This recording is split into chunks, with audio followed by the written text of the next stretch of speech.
रास्ता मैं तो भूल गई ठिकाना। इतना तो याद मेरे देश है दीवाना। इतना तो याद मेरा देश है दीवाना। भूल गई रास्ता मैं तो भूल गई ठिकाना। भूल गई रास्ता मैं तो भूल गई ठिकाना। इतना तो याद मेरे देश है दीवाना। इतना तो याद मेरा देश है दीवाना। और वो संत क्या समझा रही है? वो संत बता रहे हैं कि मैं दुनिया में कैसे आया, एक आत्मा दुनिया में कैसे आई, किसके साथ आई, कैसे आई? दुनिया के मेले में आई मेरे पिता के साथ रे। दुनिया के मेले में आई मेरे पिता के साथ रे। मेरे कहमा छूट गया मेरे पिता का हाथ रे। ये मेले के माँ छूट गया था मेरे पिता का हाथ रे। तीरों सो भटकती अब तो मुश्किल हो गया पाना। ये फेरों सो भटकती अब तो मुश्किल हो गया पाना।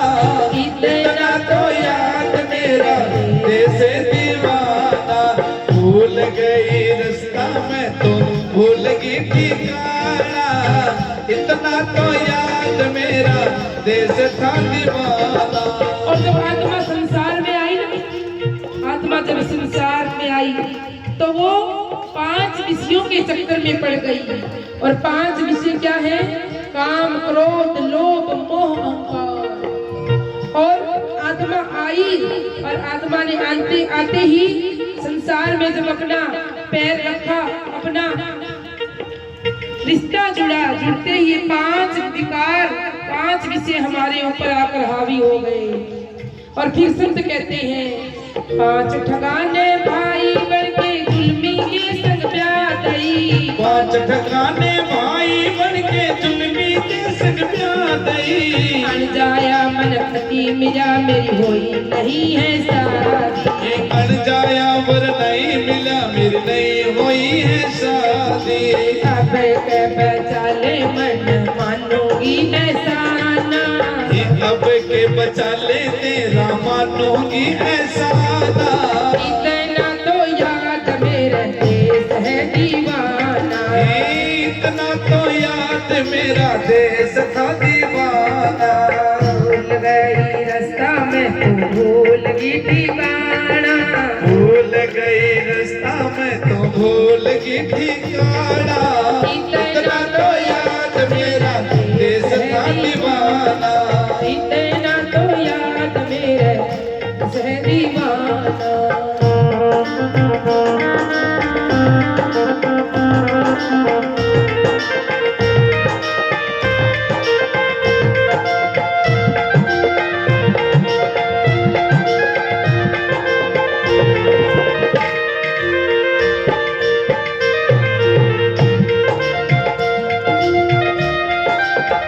और वो संत जब वो बात बताते थे आत्मा और परमात्मा की बिछड़ने की और मिलने की, तो वो बताते थे कि इस आत्मा का इलाज कहाँ है। उन्होंने गंगवा गांव में एक आश्रम बनाया था और वो आश्रम में बुलाने के लिए बता रहे थे। गंगवे का माँ परम संतों ने भक्ति बाग लगाया है। गंगवे के माँ परम संत ने भक्ति बाग लगाया है। चलो ए मारी सुरत सुहागन मिलती नाम दवाई ये चलो है मर सुल्क सुहागन मिलती नाम दवाई। ये काटेगा कलेश तेरा छसो मस्ताना। ये काटेगा कलेश तेरा 600 मस्ताना। इतना तो याद मेरा देश का दीवाना। इतना तो याद मेरा देश है दीवाना। बोली कृष्ण कन्हैया लाल की। तो आत्मा का असली ठिकाना, आत्मा का असली पता आपको कहाँ मिलेगा? संतों के पास।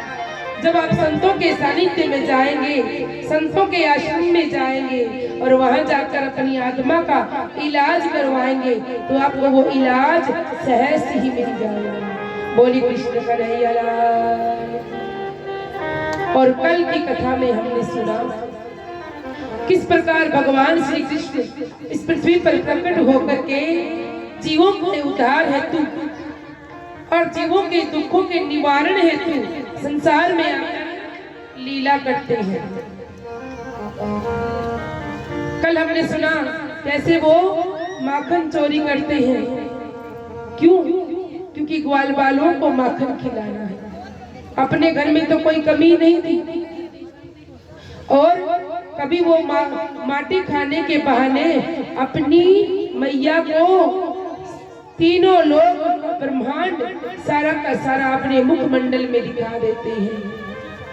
जितने भी आतताई राक्षस हैं उनको मारने के लिए भगवान अनेक लीलाएं करते हैं। और आज सुखदेव मुनि महाराज राजा परीक्षित से कह रहे हैं, परीक्षित अब मैं तुमको कृष्ण की एक और लीला सुनाऊंगा। भगवान कृष्ण जब छोटे से हुए 4-5 साल के तो रोज देखते कि मेरे पिताजी नंद बाबा सुबह सुबह बहुत सारी गौओं को लेकर वन की तरफ जाते हैं उनको चराने के लिए और साथ में पूरे गोकुल और वृंदावन के ब्रज के जितने भी ग्वाले हैं सब अपनी अपनी गौओं को वनों में चराने के लिए लेकर जाते हैं। जब छोटे से बालक कन्हैया ने देखा तो अपनी मैया से कहा, मैया मैं भी गाय चराने जाऊंगा। क्योंकि भगवान श्री कृष्ण को दुनिया को संदेश देना था कि आगे जाकर गौ माता की कदर घटने वाली है।